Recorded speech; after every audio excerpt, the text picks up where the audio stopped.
আসসালামু আলাইকুম সুপ্রিয় দর্শক, আইএফআইসি ব্যাংক নিবেদিত এনটিভির নিয়মিত আয়োজন এই সময় অনুষ্ঠানে আমি ক্যাপ্টেন হাসিব হাসান খান আপনাদের সকলকে স্বাগত জানাচ্ছি। সুপ্রিয় দর্শক, আমাদের মাঝে আজকে দুইজন অত্যন্ত গুরুত্বপূর্ণ আলোচক রয়েছেন। আমাদের সাথে রয়েছেন অধ্যক্ষ সেলিম ভুঁইয়া, উনি বাংলাদেশ জাতীয়তাবাদী দলের কুমিল্লা 2 আসন থেকে জাতীয় সংসদের মাননীয় সাংসদ, এবং সেলিম ভুঁইয়া শিক্ষক কর্মচারী ঐক্য জোটের চেয়ারম্যান ছিলেন এবং আপনি শিক্ষক সমিতির সাধারণ সম্পাদক সভাপতি। আপনাকে এনটিভিতে স্বাগতম। আমাদের সাথে রয়েছেন আরেকজন সংসদ সদস্য, যিনি ময়মনসিংহ 2 আসন থেকে নির্বাচিত মুফতি মোহাম্মদুল্লাহ খেলাফত মজলিসের। আপনাকেও এনটিভিতে স্বাগতম। ওয়েলকাম। আমরা অধ্যক্ষ সেলিম ভুঁইয়া, আপনাকে নিয়ে আমরা আজকে আলোচনা শুরু করতে চাই। আপনি দীর্ঘদিন ধরে শিক্ষকদের জন্য আন্দোলন করেছেন, তো আপনার কাছে আমরা সেই আন্দোলনের কিছু কথা শুনতে চাই। আপনি নকল বিরোধী আন্দোলন করেছিলেন, জাতীয় বেসরকারি শিক্ষালয়গুলোকে জাতীয়করণের আন্দোলন করেছিলেন। আপনার কাছ থেকে আমরা সেই স্মৃতিগুলো একটু শুনতে চাই আজকে। দেখুন, ধন্যবাদ আপনাকে, এবং সেই সাথে আমার সম্মানিত সহ আলোচক ওনাকে ধন্যবাদ জানাচ্ছি, এবং যারা দর্শকবৃন্দ আছেন তাদেরকে ধন্যবাদ জানাচ্ছি এই অনুষ্ঠানটি দেখার জন্য। আপনি যে প্রশ্নটি করেছেন, এটা উত্তর দিতে হলে, যেহেতু আমার দীর্ঘ 42 বছরের শিক্ষকতার অভিজ্ঞতা, এটা দীর্ঘ সময় লাগবে, তো সেই দীর্ঘ সময় তো বক্তব্য দেওয়ার এখানে অবকাশ নেই। আমি সংক্ষেপে বলতে চাই যে এই আন্দোলন সংগ্রাম করতে গিয়ে আমরা বহু নির্যাতনের শিকার হয়েছি, এবং একসময় আমি যখন আপনার সন্দ্বীপ যাচ্ছিলাম একটা সাংগঠনিক কাজে, পরবর্তী দিন আমার সন্দ্বীপের সম্মেলন ছিল, সন্দ্বীপে হারিয়েও গিয়েছিলাম আমরা। সন্ধ্যা যখন হয়ে গেছে, ওই যে ট্রলার দিয়ে গিয়েছিলাম আমরা, সেটা কিনারা খুঁজে পাচ্ছিল না। তো সেই অবস্থায় খুব একটা কি ভয়ঙ্কর অবস্থায় পড়ছিলাম, সেটা এখনও স্মরণ করি। আর এই আন্দোলন সংগ্রাম করতে গিয়ে আমি কারাবরণ করেছি আপনার প্রথমবার প্রায় 1 বছর, পরবর্তীতে 2.5 মাস, আবার মাঝখানে 3 মাস, পরবর্তীতে আবার 2.5 মাস। এটা একটাই কারণ আমার তো কোনো যেটা বলা হয়েছিল 2015-র 24শে জানুয়ারি আমাকে যেদিন গ্রেপ্তার করে নিয়ে যায়, তখন আমাকে দেখানো হয়েছিল যে যাত্রাবাড়িতে গোলরি পরিবহনের যে গাড়িটা পড়া হয়েছিল, এবং সেই গাড়ি পড়ার কারণে কিন্তু তৎকালীন আমাদের মাননীয় প্রধানমন্ত্রী বেগম খালেদা জিয়াকে আসামি করা হয়েছিল। সেই মামলায় আমি প্রথম আসামি। আমাকে কলেজ থেকে ধরে নিয়ে আসা হয়, এবং ধরে নিয়ে এসে আমাকে আপনার থানায় নিয়ে তারা দেখছে যে যেহেতু একজন প্রিন্সিপাল, তাকে গায়ে টর্চার করা যাবে না, হয়তো এটা ভাবছে, কারণ সাথে সাথে অভিভাবক এবং ছাত্ররা সেখানে গিয়ে উপস্থিত হয়েছিল অনেক। তো সেই জন্য আমাকে ওই টর্চারে না গিয়ে তারা একটা রুম খালি করলেন। আমাকে ওসির রুমে যখন বসে রাখলো, তখন ডিসি এসি এসে ওসিকে খুব ধমকাইলো, জামাই আদরে এখানে বসে রাখছে, তাকে ভিতরে ঢুকাও। তখন ওসি আমাকে নিয়ে আপনার একটা রুমে নিয়ে গেল। এই রুমে যেই আসামিরা ছিল তাদেরকে অন্য রুমে নিয়ে ওই রুমটার ভিতরে একজন হিরোইন সেবককে দিয়ে পায়খানা করাইছে, করাই ওখানে কাঁচা গন্ধ, ওটার ভিতরে আমাকে ঢুকাইছে। নির্যাতনের একটা অন্য রকমের চিত্র দেখলাম সেখানে। তো তারপর আমাকে ডিবিতে পাঠায়, এবং 17 দিন আমি ডিবিতে চ্ছিলাম।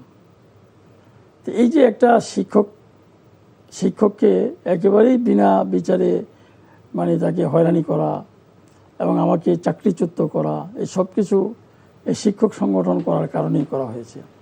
তারপরে রাজপথে আন্দোলন আরম্ভ করলাম। আমি ছিলাম, ম্যাডাম আমাকে বিএনপির গণশিক্ষা বিষয়ক সম্পাদক করেছিলেন, কিন্তু যখন রাজপথে আন্দোলন আরম্ভ হলো ফ্যাসিস্ট সরকারের বিরুদ্ধে, তখন আমি কিন্তু, আপনি হয়তো জানেন যে আমি ডেমরা ঢাকা 5 যেটা, ম্যাডাম কিন্তু এখানে আমাকে মনোনীত করেছিল সংসদ সদস্য পদে নির্বাচন করার জন্য 2008-এ। তো সেটা আমার করা হয়নি, কিন্তু আমি এইবারে এসে গণশিক্ষা বিষয়ক সম্পাদকের পরে আমি কিন্তু রাজপথের আন্দোলন বাড়িয়ে দিলাম, যে শিক্ষকতার চাকরি যখন হারিয়েছি বিনা কারণে, তো আন্দোলনই করি, ভালো করে করি। ম্যাডাম আমাকে বললো তোমাকে গণশিক্ষা বিষয়ক সম্পাদক করা হলো, তুমি রাজনীতিতে চলে আসো। এর আগে আমি বেসরকারি শিক্ষক কর্মচারী অফিসার সুবিধা বোর্ডের সদস্য সচিব ছিলাম, কল্যাণ ট্রাস্টের সদস্য সচিব ছিলাম। ওইখান থেকে উনি আমাকে বেছে নিল যে তাকে দিয়ে আমি পলিটিক্স করাবো। তো ম্যাডাম বললো যে তুমি সরাসরি, আমাকে যখন 2008-এ মনোনয়ন দেওয়া হয় তখন কিন্তু আমি কিছু ছিলাম না, মানে বিএনপির কোনো পদে ছিলাম না। কিন্তু ম্যাডামকে আমি বলেছিলাম যে ম্যাডাম আমি তো কোনো পদে নাই। উনি বলছেন সেটা আমার বিষয়, তোমাকে আমি নির্বাচনের জন্য রেডি হতে বললাম।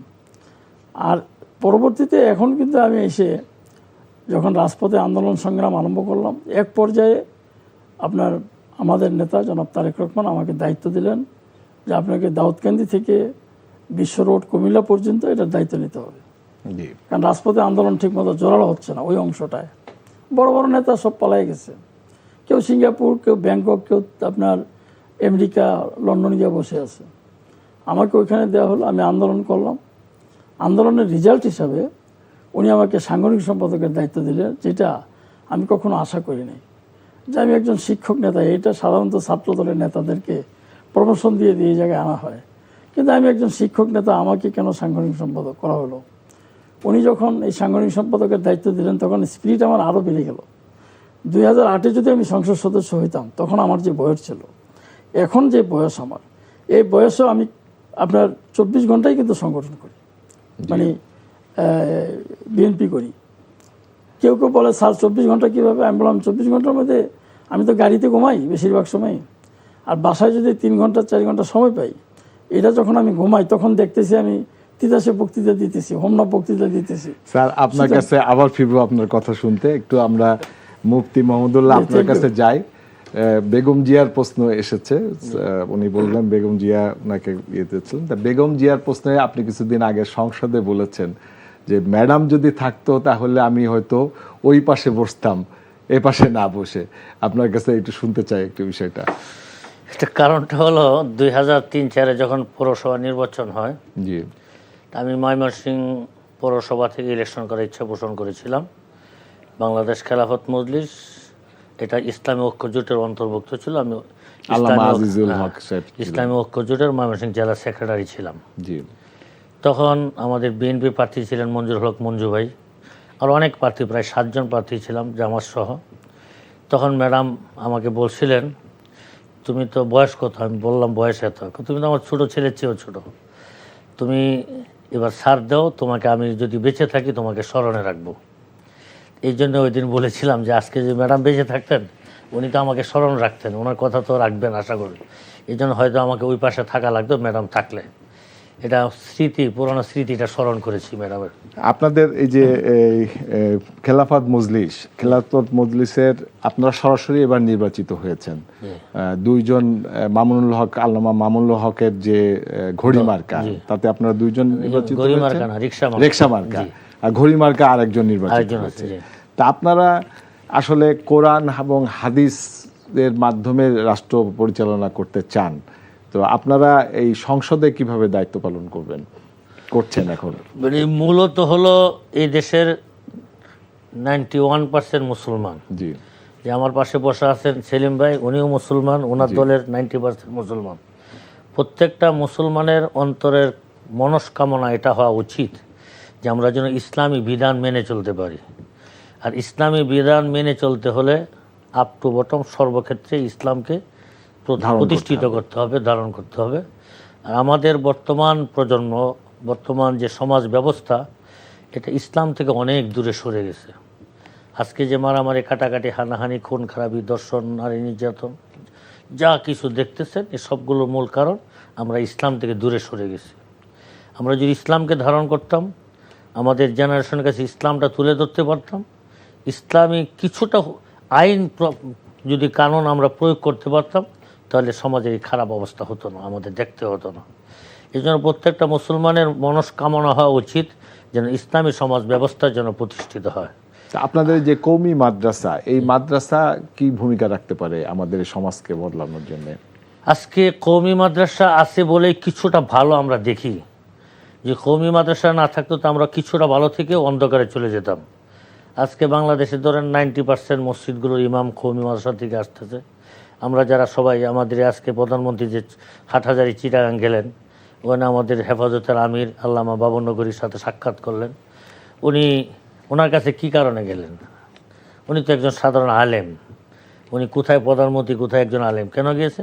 তো ওনার এই শ্রদ্ধাবোধ, এই ভালোবাসা যে আলেমদের প্রতি, এই ভালোবাসাটুকু এখন আমরা ধরে রাখছি সমাজের। এই মসজিদের ইমাম, মুয়াজ্জিন, মাদ্রাসা উস্তাদ এবং দিন তাবলিগ সব কিছুর মাধ্যমে আমরা দিনটাকে ধরে রাখার চেষ্টা করতেছি। যদি এটা আমরা সরকারিভাবে আমরা এমপিরা যারা আছি এরা সবাই মিলে যদি আরেকটু চেষ্টা করি, তা আশা করি আস্তে আস্তে করে আমরা ডেভেলপ করতে পারবো ইনশাআল্লাহ। আপনার কাছে একটু ফিরি সেলিম ভাই, আপনার কাছে একটু ফিরি। আপনারা এই 2025 সালে, আমি যদি ভুল না করি, 8 তারিখে আপনাদের একটা শিক্ষক ঐক্য জোটের একটা সমাবেশ হয়েছিল, যেখানে তারেক রহমান ভার্চুয়ালি এসে বলেছিলেন যে আমরা যদি আরেকবার ক্ষমতায় যেতে পারি তাহলে সকল বেসরকারি প্রতিষ্ঠানকে জাতীয়করণ করা হবে। এখন আপনারা ক্ষমতায় এসেছেন। আমাদের মাননীয় প্রধানমন্ত্রী 2025-এর 8 খুব সম্ভব সেটা অক্টোবর মাস ছিল, অক্টোবর মাসে, তো উনি যে ঘোষণাটা দিয়েছিলেন সেটা একটু ঘুরিয়ে দিয়েছিলেন। জি, যে জাতীয়করণের চেয়ে বেশি সুযোগ সুবিধা আপনারা পাবেন। উনি ওই ডাইরেক্ট বলে নাই যে জাতীয়করণ দেওয়া হবে, কিন্তু 2012 10ই মে চীনমৈত্রী সম্মেলন কেন্দ্রে সাবেক প্রধানমন্ত্রী ওনার মা জি, বেগম খালেদা জিয়া উনি ঘোষণা দিয়েছিলেন স্পষ্টভাবে লিখিত যে আমার দল যদি আবার ক্ষমতায় আসে তাহলে আমাদের অর্থের যত সীমাবদ্ধতা থাকুক না কেন বেসরকারি শিক্ষক কর্মচারীদের চাকরি জাতীয়করণ করা হবে। এই ঘোষণাটা ওই সময়ে বর্তমান মহাসচিব মির্জা ফখরুল ইসলাম আলমগীর সাহেব ওখানে ছিল উপস্থিত, আরও অনেক নেতৃবৃন্দ ছিল। আমি এই 2025-এর 8-এর আগে 2024-এও কিন্তু খুব সম্ভব এটা 24শে অক্টোবর ছিল, সেখানেও এই স্কাইপিতে ইঞ্জিনিয়ার্স ইনস্টিটিউটের সমস্ত মাঠ আমার মানে শিক্ষকদের দখলে ছিল।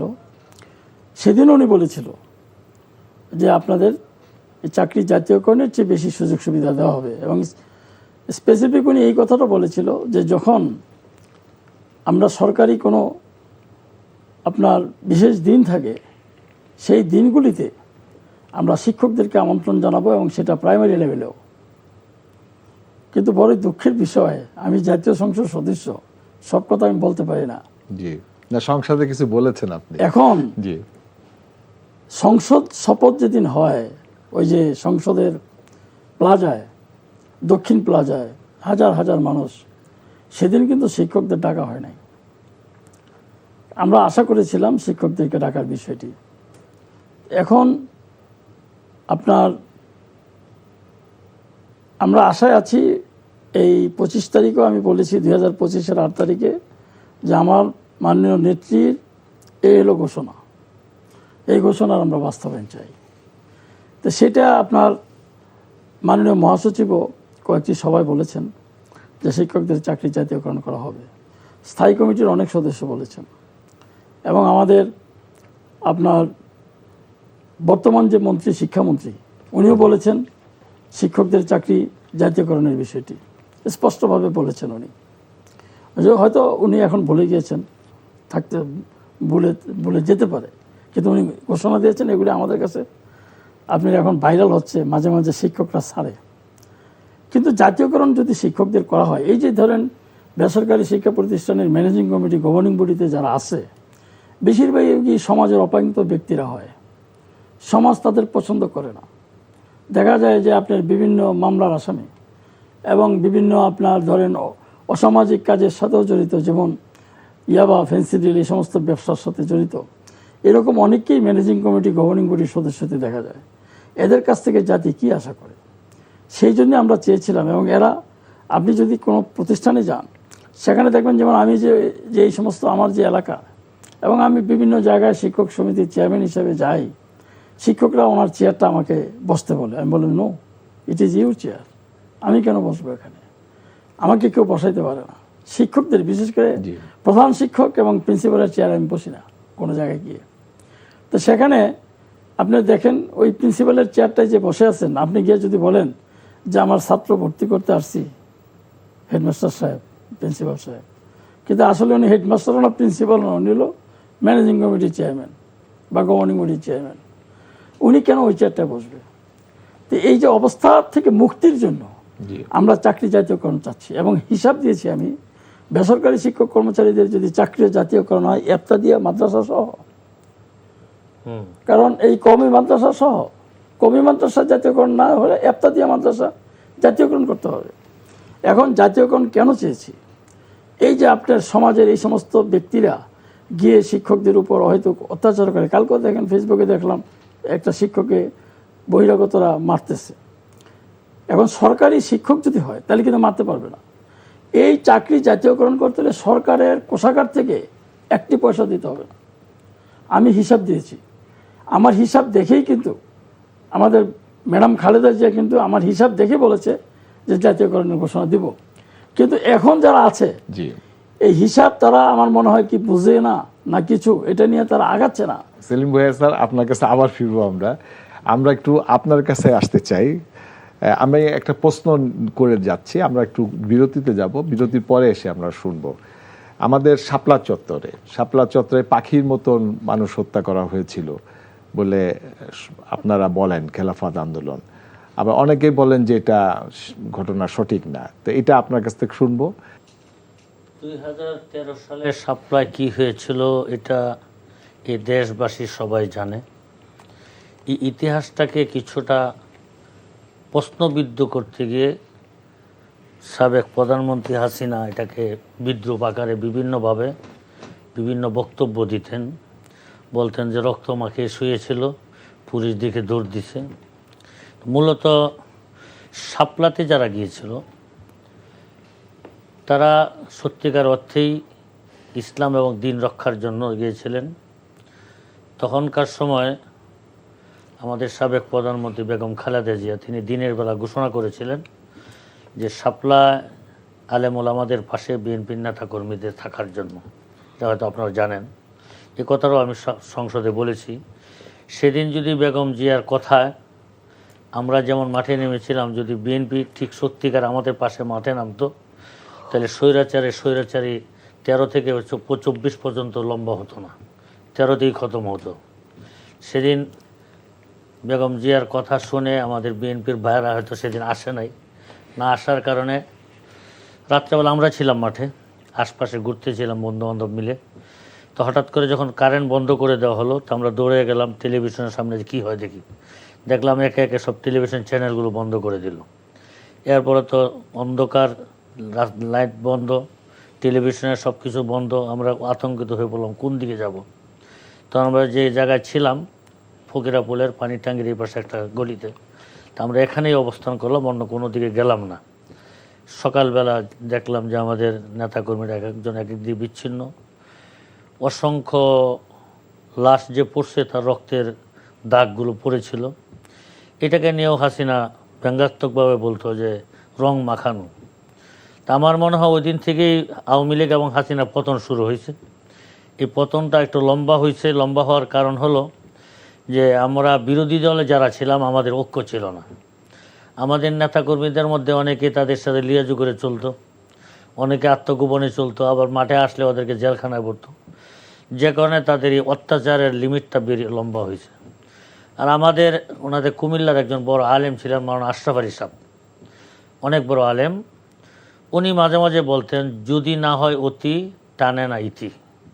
আওয়ামী লীগের অতিটা বাড়তেছে, আরও বাড়ুক, একবার বাড়বে যখন তখন এমনভাবে ইতি টানবে যেটা আর কখনো মাথা উঁচু করে দাঁড়াতে পারবে না, যেটা 2024-এ গণ অভ্যুত্থানে আল্লাহ তাআলা এই দেশ এই জাতিকে দেখিয়েছেন। তা আমার তো মনে হয় অনেকেই বলে, এই যে গত কয়েকদিন আগে দেখলেন আপনারা যে আমাদের সাবেক প্রধানমন্ত্রী আমাদের দেশে আসতে চায়। তো উনি আসবে, যাওয়ার সময় তো এই দেশের মানুষকে বলে যান নাই, আবার আসলেও এই দেশের মানুষকে বলে আসার দরকার নেই। উনি আসতে চাইলে আসুক। আমাদের এই দেশের ছাত্র জনতা যারা ছিল এরা এখনও আছে, থাকবে ইনশাল্লাহ। এদের রক্তের, আমি এটা আপনার মাধ্যমে দেশবাসীকে জানায় রাখি এটা, যে 24-এ গণ অভ্যুত্থানে যারা রক্ত দিয়েছে এই রক্তটা যেন আমাদের এই দেশ কখনো না ভুলে এই দেশের মানুষ যেন না ভুলে, এদেরকে যেন স্মৃতিতে ধরে রাখে, ইতিহাসে ধরে রাখে, এদেরকে যথোপযুক্ত মূল্যায়ন করে। এই কথাটা, এই বাক্যটা আমি আমাদের প্রধানমন্ত্রী সহ নীতি নির্ধারক যারা আছেন সকলের কাছে আমার বার্তাটা পৌঁছে দিতে চাই। যদি এই 24-এর ইতিহাস ভুলে যায়, তাহলে এই দেশের নতুন স্বাধীনতার কথা মানুষ ভুলে যাবে। আর শাপলা চত্বর, এটা নতুন করে দিন প্রতিষ্ঠার একটা বীজ বপন করা হয়েছে। আপনারা ওই যে জুলাই ঘোষণাপত্রে এটাকে ইনক্লুড করার একটা দাবি করেছে। হ্যাঁ, আমরা এটা নিয়ে আন্দোলন হচ্ছে, বাইরে আন্দোলন চলতেছে। আমাদের আমির আল্লামা মামুনুল হক সাহেব সহ অনেকে এটা নিয়ে বাইরে আমাদের বিভিন্ন রকম প্রোগ্রাম চলতেছে। আমরা চাচ্ছি যেভাবে আমাদের ইলেকশন আগে সমঝোতা হয়েছিল যে আমাদের এই 24-এ গণ অভ্যুত্থানের ছাত্রদের পক্ষ থেকে যে সমস্ত দাবি দেওয়া ছিল ওদেরকে স্মরণে রাখার জন্য যে সমস্ত কারিকুলাম আমাদের করা উচিত ছিল, আলোচনা ছিল, সেগুলোর জন্য আসে এবং সেগুলো যেন আমরা ধরে রাখতে পারি, সেই জন্য আমরা বাহিরে আন্দোলন করতেছি। ভিতরেও আমরা যতটুকু সম্ভব ওনাদের সাথে আলোচনা করে আমরা যতটুকু আগাইতে পারি আগানোর চেষ্টা করবো ইনশাআল্লাহ। তবে এই সময়, যে অল্প সময় আমরা চাই না রাজনৈতিক অবস্থা ঘোলাটে হোক, কারণ অপোজিশনে আমরা যারা আছি কিছুদিন আগে আমরা তাদের সাথে ছিলাম। আমরা না থাকলে বিএনপি যে 200-র অধিক সিট পাইছে, এটা মূল্য থাকবে না বিরোধী দল না থাকলে। স্যার আপনার কাছে একটু আসি, অধ্যক্ষ স্যার আপনার কাছে আসি। ভাই বলছিলেন যে শেখ হাসিনা ফেরত আসতে চায়, তো শেখ হাসিনা সময় দিয়েছে যে ডিসেম্বরের মধ্যে উনি ফেরত আসবে, এবং আমরা দেখলাম যে ভারতের যে রাষ্ট্রদূত নতুন এসেছেন, ওনার সাথে আমাদের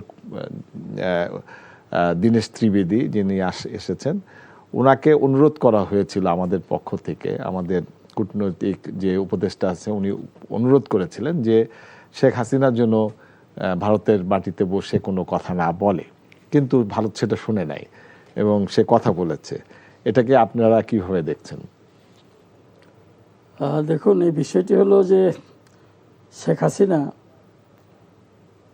ও যে সমস্ত কর্মকাণ্ড করেছেন ক্ষমতায় থাকা অবস্থায়, ওরা আপনি আনতে চাইলেও আসবে না। এই যে ডিসেম্বরে আসবে, এটা হলো একটা স্ট্যান্ডবাজি, কারণ তার দলীয় লোকদেরকে চাঙ্গা রাখার জন্য। দলের নেতাকর্মীরা তো সব পলাতক, এখন এদেরকে বোঝানো হচ্ছে যে আর কটা দিন সবুর করো, রসুন বনেছি, মানে আসবে সে ডিসেম্বরে, আইসা আবার ক্ষমতা দখল করবে। এগুলি সবই আমি যেটা বললাম যে এটা হলো একটা তার কৌশল, স্ট্যান্ডবাজি। এটা কোনো অবস্থাতেই হাসিনা এই দেশে আসবে না, এবং আসলে আমরা ওয়েলকাম জানাই। কারণ শাপলা চত্বরের যে ঘটনাটা, এই ঘটনাটা হৃদয় বিদারক ঘটনা। জি, সেদিন যদি আপনি ঢাকা থেকে থাকেন, আপনি দেখেছেন যে একটা পিঁপড়া যাওয়ার মতো জায়গাও ছিল না। সেই টঙ্গী বলেন, ওদিক দিয়ে আমিনবাজার বলেন, ওদিক দিয়ে চিটাগাং রোড বলেন, সদরঘাট বলেন, কোনো জায়গায় কোনো ফাঁক ছিল না। সেদিন তো রাস্তায় ছিলাম। তো সেখানে এই আলেম ওলামাদের সে যে নির্বিচারে হত্যা করেছে গুলি করে, সেটার বিচার হওয়া উচিত। সে যদি ওইখানে থাকে তাহলে বিচারটা ওইভাবে হচ্ছে না। তাকে এই হেফাজত ইসলামের 13ই মের ঘটনায় তার ফাঁসি হবে, এটা সে জানে, কারণ এতগুলি লাশ সে উপহার দিচ্ছে জাতিকে। তারপরে আপনার যে বিডিআর হত্যাকাণ্ড, বিডিআর হত্যাকাণ্ডেরও বিচার হবে, এবং বিডিআর হত্যাকাণ্ডের নায়ক সে, তার ফুফাতো ভাই না, ওই যে ভাতিজা তাপস, এবং তার দলের আরও যারা আছে, শেখ সেলিম থেকে আরম্ভ করে যারা। সুতরাং তাদের বিচার হবে এবং শেখ হাসিনার বিচার হবে। সেই জন্য শেখ হাসিনাকে আপনি চাইলেও আনতে পারবেন না, কিন্তু আমরা তো চাচ্ছি শেখ হাসিনা আসুক, ওয়েলকাম জানাই আমরা শেখ হাসিনাকে। আমার সহ-আলোচক উনি যেটা বলেছেন যে শাপলা চত্বরের এই ঘটনাটি, এটা যাতে ইতিহাসে হ্যাঁ থাকে, এবং ছাত্রছাত্রীরা যাতে পড়ে জানতে পারে কি ঘটেছিল, হাসিনা কি করেছিল, সেই জন্য এটা আমি ওনার সাথে একমত যে এটা ছাত্রছাত্রীদের কারিকুলামের মধ্যে এটা ঢোকানো দরকার। এবং আমরা যদি এই শ্রদ্ধাবোধগুলি আমাদের না থাকে, আমরা যদি এক পেশে হয়ে যাই, তা আমাদেরকেও কিন্তু আবার জবাব দিতে হবে পরবর্তী প্রজন্মের কাছে যে আমরা কি করছি। সুতরাং শেখ হাসিনা এই যে গুম খুন যেগুলি করেছেন, সে এগুলির জন্য তাকে জবাব দিতে হবে। মানে আয়না আপনার ঘরের- শাপলা চত্বরটা যদি আমরা মনে রাখতে পারি তাহলে আমরা স্রষ্টার অস্তিত্বটা বুঝতে পারবো। বুঝতে কারণ পারবো যে এবং- এত বড় একটা অন্যায় করার পরে সে যে পার পায় না, না। সেইখান থেকে আমরা যেতে পারবো যে যেতে শাপলা চত্বর থেকেই কিন্তু তার পতন হয়েছে। সে এইখানে যে সে হত্যাকাণ্ড ঘটিয়েছে তার জন্য আল্লাহ তাআলাই তাকে এই 24-এ বিতাড়িত ঘটনা করেছে ঘটিয়েছে দেশ থেকে। 13ই মের পরে। জি 13ই মের পরে কিন্তু সে ক্ষমতায় থাকতে পারতো না, কারণ আমাদের নেত্রী বেগম খালেদা জিয়া যে ঘোষণা দিয়েছিলেন জি লোকজনকে রাস্তায় নামার জন্য, কিন্তু হয়তো কিছু কিছু ব্যক্তিরা সেখানে ষড়যন্ত্র করেছিল। জি তারা সেই ম্যাডাম খালেদা জিয়ার যে আহ্বানে তারা সাড়া দেয়নি, সেই জ্বালা কিন্তু তারা এখন সহ্য করতেছে, যন্ত্রণা সহ্য করতেছে, খেসারত দিতে হচ্ছে। খেসারত দিতে হচ্ছে তাকে। আমি একটু মুফতি মাহমুদুল্লাহ আপনার কাছে আসি। আপনি নির্বাচনের আগে অনেকগুলো প্রতিশ্রুতি দিয়েছেন আপনার এলাকার যে বিষয়ে। তো আপনার তো 5 মাস ইতিমধ্যে হয়ে গেছে, আপনি কি কি করতে পারলেন তাদের জন্য? আসলেও ভাই আমার পাশে আছেন সরকার দলীয় এমপি, জি উনিও বলতে পারবে এই বঙ্গর অর্থনীতিতে আমরা যখন শপথ নিয়েছি তা আমরা দেখলাম কোষাগারে তেমন কিছু নেই। আমরা মনে হয় সামান্য টিয়ার কাবিখা ছাড়া কিছু পাই নাই। এটার দ্বারা তাও প্রায় 17-18টা রাস্তা আমি মেরামত করছি, ইটের সোলিং বসাইছি। আশা করি নতুন অর্থ বছরের বরাদ্দ আসলে জনগণের সাথে আমার প্রথম প্রতিশ্রুতি ছিল, এটা দুঃখের বিষয়, এই কথাগুলো বলতে গেলেও অনেক লম্বা সময় লাগবে। স্বাধীনতার পর আমার 54 বছরে আমার 2টা থানায় 20% রাস্তা পাকা হয়েছে। এটা আপনারা শুনলে আশ্চর্য হবেন কিনা জানি না। 80% রাস্তার মধ্যে একটা ইটও পড়ে না এখনো। এমন থানাও বাংলাদেশে আছে, কল্পনা করা যায়। এরপর আবার যে 20% পাকা হয়েছিল এগুলো ভেঙে এখন আবার আগের জায়গায় চলে গেছে। তো মানুষের চাহিদা ছিল একটাই আমার কাছে, যে তারা যেন রাস্তাঘাটগুলো করে দেয়। যে গত 10-12 বছর এমপি মন্ত্রী ছিলেন যিনি পলাতক শরীফ সাহেব, ওনার বাড়ি পর্যন্ত ওনার রাস্তা পাকা করে নাই, ওনার ইউনিয়নের রাস্তাগুলো পাকা না। আমি গিয়েছিলাম দেখার জন্য, পানি বন্যার যেতে পারি নাই। মানে উনি 10 বছর এমপি, 11 বছর এমপি ছিলেন, 5 বছর মন্ত্রী ছিলেন। তো ওনার ইউনিয়নের রাস্তা যদি পাকা না করে তাহলে এলাকার উন্নয়নটা কেমন হতে পারে আপনি চিন্তা করতে পারছেন? আমার এলাকাটা অনেক বিশাল বড়, প্রায় 20টা ইউনিয়ন, একটা পৌরসভা, এক জায়গা থেকে আরেক জায়গা লাস্ট সীমানা প্রায় 50 থেকে 60 কিলো, অসংখ্য রাস্তাঘাট কাঁচা। মানুষের চাহিদা শুধু রাস্তাঘাটগুলো হলেই তারা আমার উপর সন্তুষ্ট থাকবে। আমি মনে প্রাণে চেষ্টা করতেছি। আমাদের সরকার যেহেতু জনগণ বান্ধব, আর বেগম খালেদা জিয়ার ছেলে তারেক জিয়া উনি ওনার মার মতোই হবেন দেশপ্রেমিক। উনি আশা করি যে কে সরকার দলকে বিরোধী দল এটা দেখবেন না, এলাকার উন্নয়নে উনি আমাদের সকলকে সমানভাবে দেখবেন, এটা বিশ্বাস ওনার প্রতি আমাদের। আর এটাও বিশ্বাস যে ওনার সাথে যদি কেউ কোনো কিছু দাবি করে তো উনি পুরা করেন। আমারও ইচ্ছা আমি ওনাকে স্যার কিছু দাবি করব না, আমার এলাকার কয়েকটা রাস্তার দাবি করে ওনাকে দিয়ে বিশেষভাবে কিছু রাস্তা করব, এটাই আমার ইচ্ছা। এবং আশা করি জনগণ, আরও কিছু চাহিদা আছে, অত কথা বলা যাবে না। রাস্তাটাই হলো আমার এখানে সবচেয়ে বড় চাওয়া। দ্বিতীয়ত স্কুলগুলো অনেক বিল্ডিং ভাঙ্গা অবস্থায় আছে, কিছু কিছু বরাদ্দ আসতেছে, হয়তো আসবে আরও। তা আমরা এলাকার জনগণের সাথে যে প্রতিশ্রুতি দিয়েছিলাম, যদি 5 বছর এই সরকার থাকে, আমরা থাকি, তা আমাদের প্রতিশ্রুতিগুলো আমরা বাস্তবায়ন করতে পারবো এই আশা রাখি ইনশাআল্লাহ। আপনারাও দোয়া করবেন এবং আমি আপনাদের মাধ্যমে, টেলিভিশনের মাধ্যমে আমি এলাকাবাসীর কাছে সালাম জানাই যে ওনারা যেন আমার জন্য দোয়া করে যে আমরা যেন এলাকার যে চাওয়া পাওয়াটা আমরা পুরা করতে পারি। আরেকটা জিনিস হলো যে আপনাদের যে দলের যিনি আমির আল্লামা মাহমুদুল হক, তিনি আপনাদের নির্বাচনের পরে আপনাদের কিছু সাংগঠনিক কর্মসূচি দিয়েছেন, সেটা কি আপনার এলাকায় আপনি বাস্তবায়ন করতে পারছেন? হ্যাঁ, আমরা শুরু করেছি।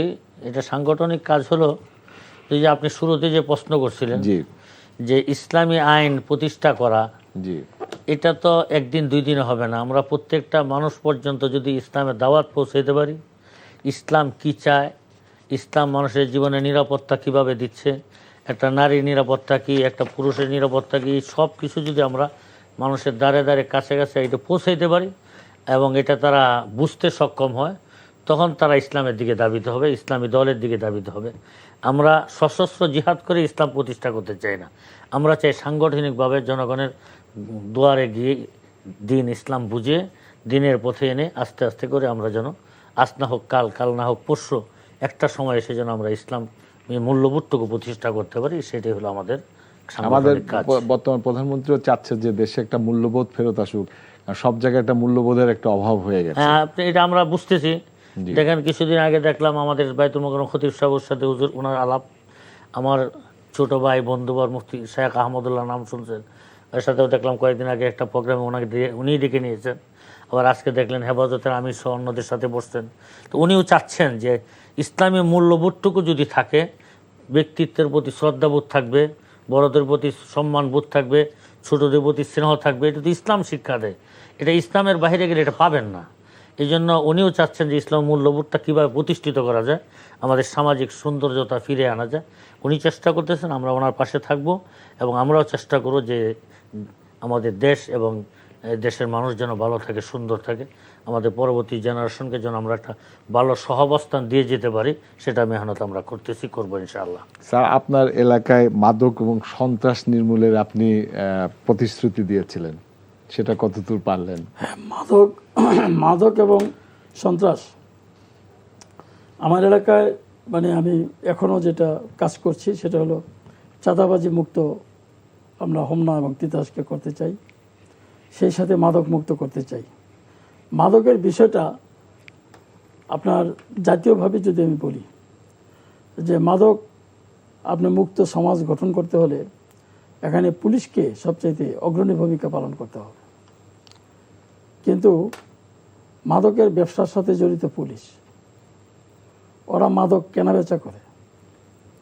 এখন মানে পুলিশই যদি মাদকের সাথে জড়িত হয় তাহলে আপনি কিভাবে মাদক মুক্ত সমাজ করবেন? আমাদের সরকার কিন্তু জিরো টলারেন্স আছে। জি, আপনার যদি আপনি পুলিশকে বলেন যে অমুক জায়গায় মাদক আছে, মাদক কারবারি বসা আছে, আপনি দেখবেন যে সেখানে সে যাইতে চাইবে না, গেলেও মেসেজটা আগেই চলে যায় যে পুলিশ আসতেছে। পুলিশেরই একটা অংশ মেসেজ পৌঁছায় দেয়, তখন তারা ওই মাদক কারবারি ওখান থেকে সরে যায়। এটাই হচ্ছে বাস্তব। এখন এই দেশের পুলিশ এখনো তো সেই আওয়ামী লীগের পুলিশগুলি আছে। এখন তো আপনার কতজন পুলিশ নির্বাচনের পরপরই আপনার সাথে ইউএনওর একটা মানে বেশ ইয়েটা আমরা দেখেছিলাম যে একটা কথাবার্তা হয়েছিল ইউএনের সাথে। এটা হয়েছে আপনার ডিসির সাথে। ডিসির সাথে হলো যে ডিসি জি আপনার এই কথাগুলো আমি বলছিলাম জি যে মানুষ ক্ষোভে অতিষ্ঠ হয়ে থানা পুড়িয়ে দিয়েছে। কেন? যে মানুষ রাস্তা দিয়ে হেঁটে যায়, পুলিশের কাছে খবর আছে এই লোকটা আজকে জায়গা বিক্রি করে যাচ্ছে, ওদের আপনার আছে, সোর্স আছে। সোর্স এখন আইসা এই লোকটাকে রাস্তায় ঘেরাও দিয়ে ধরে নিয়ে যায় যে যা আছে ব্যাগে দিয়ে দাও, এরা যদি না দাও তো তোমাকে এখন মাদকের মামলায় জড়াই দিম, এই কথা বলে তার কাছ থেকে টাকাগুলি, জমি বিক্রির টাকা নিয়ে যেত। এই যে একটা অসহায় হয়ে গেছিল পুলিশের কাছে মানুষ। আর পুলিশ বলতো যে আমরা পুলিশ লীগ, মানে পুলিশ লীগ বলে আমরাও বলতাম পুলিশকে। সুতরাং যতদিন পর্যন্ত পুলিশকে আমরা কন্ট্রোলে না আনতে পারবো এবং পুলিশের মধ্যে আওয়ামী লীগ পুলিশ মুক্ত পুলিশ না করতে পারবো, ততদিন এই মাদক, সন্ত্রাস, চাঁদাবাজ কোনোটা থেকে আমরা মুক্ত হতে পারবো না। এবং রাজনৈতিক দলের নেতাদের, রাজনীতিবিদদের সদিচ্ছা থাকতে হবে। রাজনীতিবিদরাও কিন্তু আমরা সবাই যে ভালো তা না। কারণ দেখা যাবে যে আপনি যদি ঘাটতে চান যে আমাদেরই মধ্য থেকে হয়তো কেউ না কেউ এই সমস্ত কর্মকাণ্ডের সাথে নেপথ্যে জড়িত। সেই জন্য আমাদের মাননীয় প্রধানমন্ত্রী কিন্তু জিরো টলারেন্সের কথা বলছে মাদকের বিষয়ে এবং চাঁদাবাজদের বিষয়ে। সুতরাং আমাদের সবারই উচিত উনি যেই নির্দেশনা দিচ্ছেন সেভাবে আমাদের কাজ করা। এবং আপনার প্রতিটি এলাকায় এখন আপনি যান সেই কি বলে এটাকে একবারে কক্সবাজারের যে উখিয়াতে যান, ওখানে গিয়ে দেখবেন যে মাদক কারবারিরা এত বেশি সংঘবদ্ধ, তাদেরকে কিছু বলা যায় না। আমাদের এলাকায়ও মনে করেন বিভিন্ন এলাকায়ও মাদক কারবারিরা কিন্তু সংঘবদ্ধ, এবং তাদেরকে আপনি যদি মাদকের ব্যাপারে কিছু বলতে চান, আপনার বাড়িঘর জ্বালাই দেবে, আপনাকে বিভিন্ন অপবাদ দেওয়া হবে, ফেসবুকে আপনার নামে ওই যে এআই দিয়া বিভিন্ন রকমের ছবি ছেড়ে দিবে।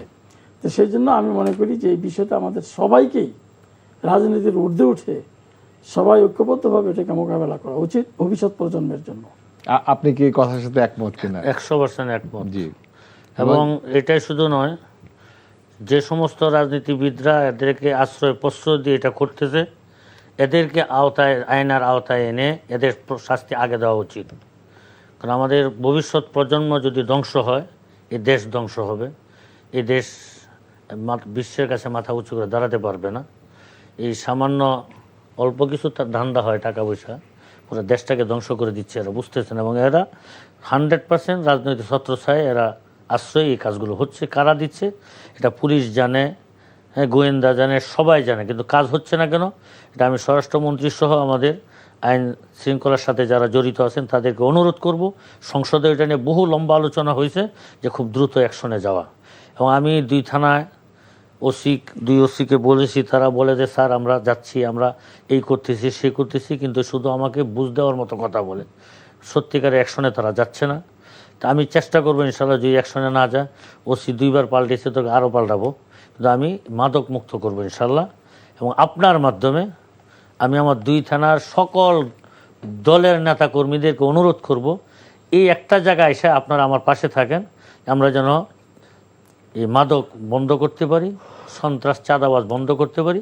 এখানে আপনারা কেউ সুপারিশ করবেন না, কেউ এগুলো সুযোগ দিবেন না। আমার পাশে এসে দাঁড়ান, আমরা একটা সুন্দর থানা, 2টা থানা উপহার দিই। আপনার ওই এলাকা তো কৃষি এলাকা, হাওড় আছে, তো আপনি তো রাস্তার কথা বলেন, কিন্তু কৃষকদের কথা, সার বীজ এগুলোর ব্যাপারে এই সবগুলোর হালত হলো সারা দেশের, যে আমার এখনো তাই হবে। তো আমি চেষ্টা করতেছি যে সরকারিভাবে যে বরাদ্দটা যায়, এটা যেন এদিক সেদিক না হয়, আর যেন কৃষকের কাছে টাকা বেশি না নিতে পারে, এটা কিভাবে বন্ধ করে রাখা যায়। সরকারি বরাদ্দটা যদি কৃষক পর্যন্ত ডাইরেক্ট যায়, তাহলে কিন্তু কৃষকদের কোনো কষ্ট হওয়ার কথা না। তো মাঝখানে যখন বেনিফিশিয়ারি মাঝখানে ঢুকে 10 টাকা জিনিসটা যখন 20 টাকা হয়, তখন কৃষকদের জন্য কষ্টকর হয় এবং পণ্যটার দামও বেড়ে যায়। আমি সেটাও চেষ্টা করতেছি যেন কৃষকরা যেন তাদের অধিকার প্রতিষ্ঠিত করতে পারে, সরকারি মূল্যে যেন তারা ধানের বীজ, সার সহ অন্যান্য জিনিস পায়, তাদের হাতের কাছে আমরা পৌঁছাইতে পারি, সেই চেষ্টা করব।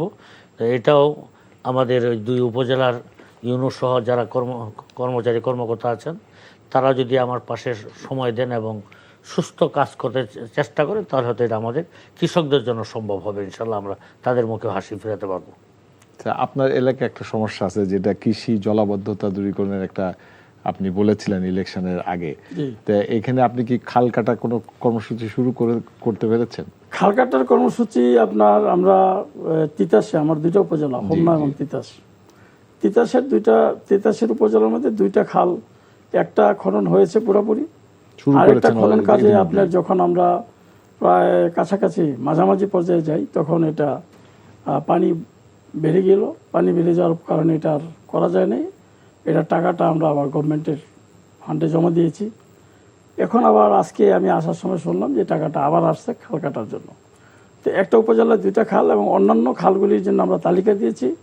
ইনশাল্লাহ এই মৌসুমে আমি মনে করি যে 50% খাল আমার কাটা হয়ে যাবে আর কি, আগামী মৌসুমে যেটা আসতেছে।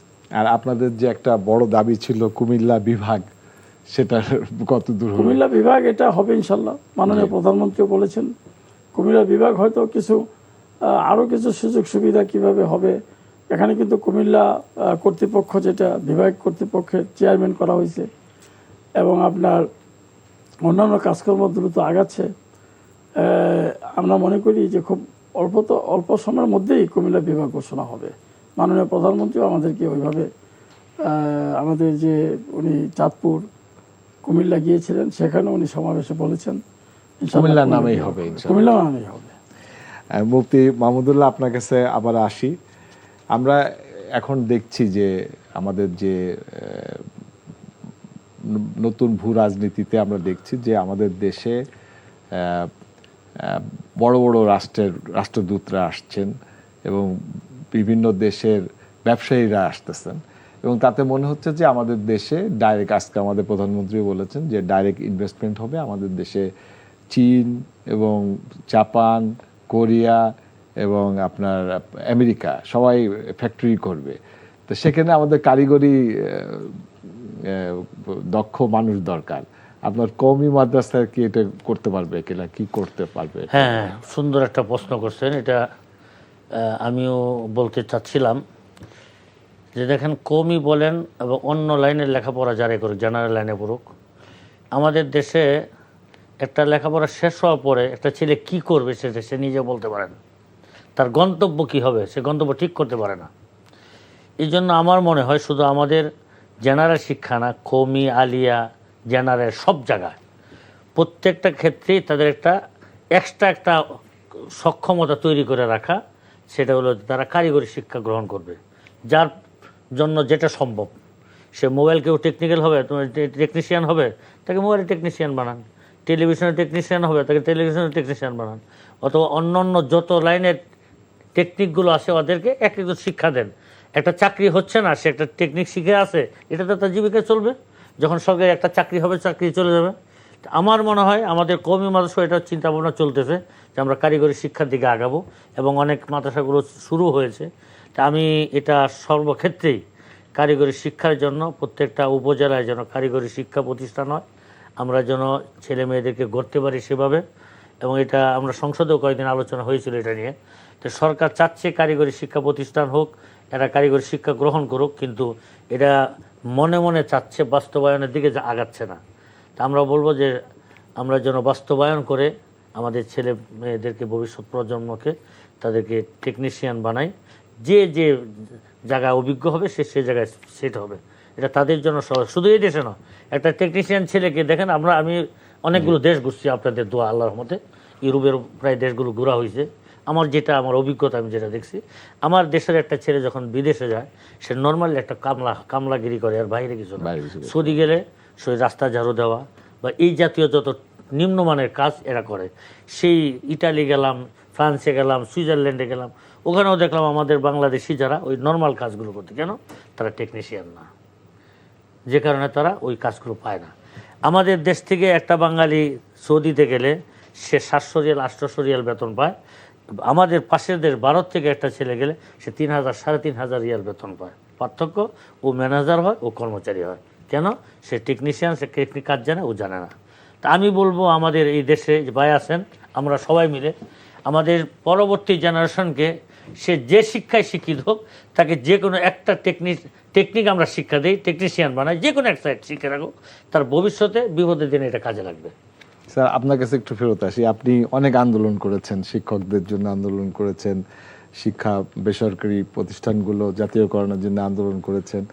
আমাদের যেটা আমি বলছিলাম যে চীনকে দেখেন, চীন আজকে কোথায় গেছে।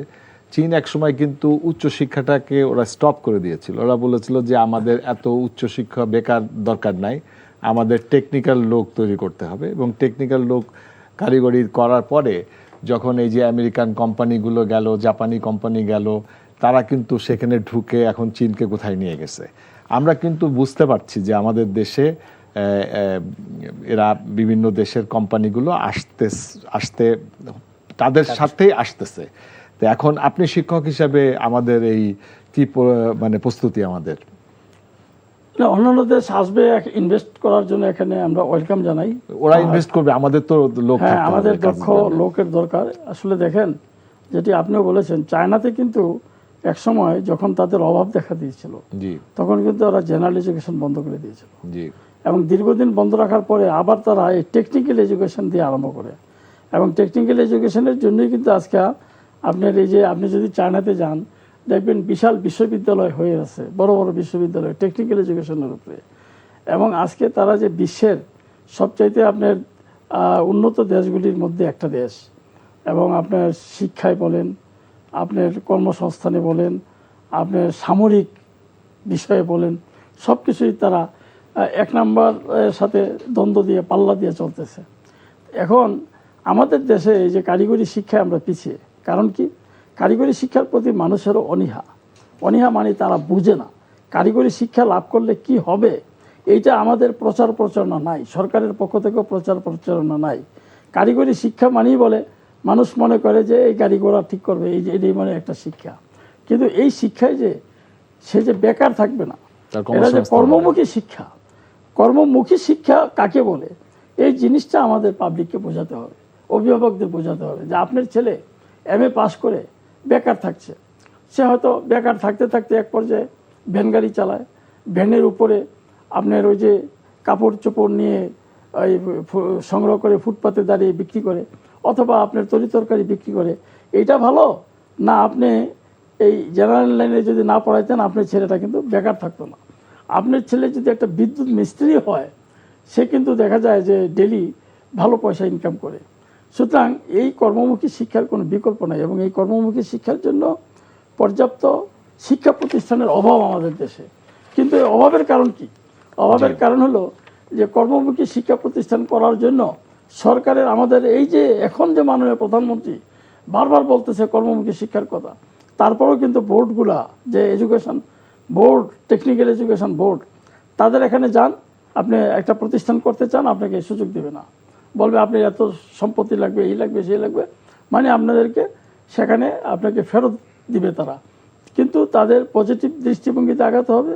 আমি একটু আগেও একটু যে আলোচনায় বলতেছিলাম অফ দ্য রেকর্ডে, যে দেখা যায় যে কারিগরি সচিব, মানে শিক্ষা মন্ত্রণালয়ের সচিব আছে, একটা হলো মাদ্রাসা, একটা কারিগরি, আর মাদ্রাসা কারিগরির একজন, আর হলো আপনার উচ্চ মাধ্যমিকের জন্য একজন। এই যে কারিগরি আর মাদ্রাসা যেটা, ওই সচিবরা আমি দেখছি কোনো গুরুত্বই দেয় না। এডুকেশন ডিপার্টমেন্ট এর কোনো গুরুত্বই নাই, মানে মাদ্রাসা শিক্ষার মতো নাই, কারিগরি শিক্ষার মতো কোনো গুরুত্ব নাই। অথচ দেশের বেশিরভাগ শিক্ষক সে এখন কিন্তু ছাত্রছাত্রীরা মাদ্রাসা শিক্ষার দিকে বেশি ধাবিত হচ্ছে। তো সুতরাং আমি মনে করি এই কারিগরি শিক্ষা এখানে যদি আপনার কর্মমুখী শিক্ষা প্রতিষ্ঠান যদি করা হয়, আমাদের ছেলেরা এই যে আপনার বিদেশিরা এখানে ইনভেস্ট করতে আসছে, আমাদের ছেলেরা সেখানে কাজ করে প্রচুর আপনার তারা অর্থ আয় করতে পারবে, এবং আমাদের দেশের বেকারত্বটা দূর হবে। সুতরাং এই বিষয়ে আমি মনে করি সরকারের মাননীয় প্রধানমন্ত্রীর যে সদিচ্ছা, সেই সদিচ্ছা বাস্তবায়নের জন্য আমাদের সকলকে কাজ করা উচিত। আচ্ছা, আপনাকে মুফতি মাহমুদুল্লাহ, আমরা সে প্রায় অনুষ্ঠানের শেষে আপনাকে 1 মিনিট টাইম দিলাম, আপনার এলাকার মানুষের জন্য কিছু যদি বলতে চান। সম্মানিত এলাকাবাসী, আপনারা অনেক প্রতিকূলতার মধ্যে থেকেও আমার পাশে এসে দাঁড়িয়েছিলেন, ইলেকশন করেছিলেন।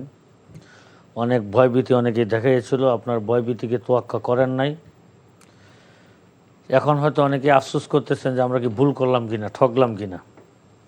তা আমি আপনাদের উদ্দেশ্যে বলি যে আপনারা যে উদ্দেশ্য নিয়ে আমাকে পাশে এসে দাঁড়িয়েছিলেন, আমি ইনশাল্লাহ আমার সর্বোচ্চটুকু দিয়ে আপনাদের উদ্দেশ্য পূরণ করা, আপনাদের রাস্তাঘাট, স্কুল, কলেজ, মসজিদ, মাদ্রাসা এবং আপনাদের পাশে থাকা, সদা সর্বদা পাশে থাকা।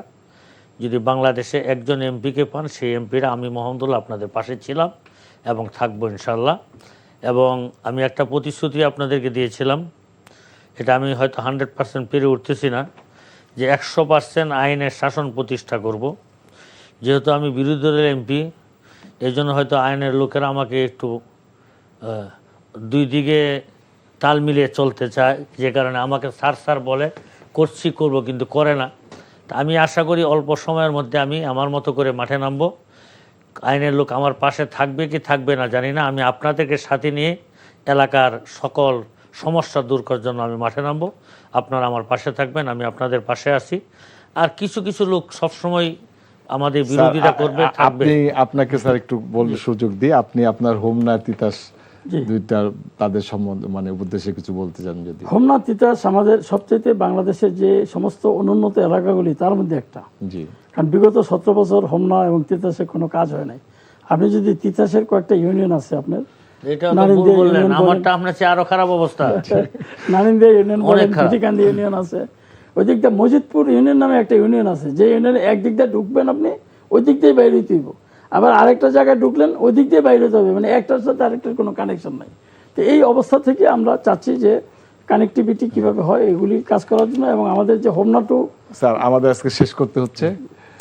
সুপ্রিয় দর্শক, আপনারা শুনছিলেন দুইজন জাতীয় সংসদের দুইজন সাংসদ আমাদের সাথে ছিলেন, আমরা তাদের নিজস্ব এলাকার কথাও শুনলাম, জাতীয় রাজনীতি সম্বন্ধে শুনলাম। আমরা আজকে সময়ের অভাবে এখানে শেষ করছি। আগামীতে নতুন কারোর সাথে আবার দেখা হবে। ততদিন ভালো থাকবেন, সুস্থ থাকবেন, এনটিভির সাথেই থাকবেন। আসসালামু আলাইকুম।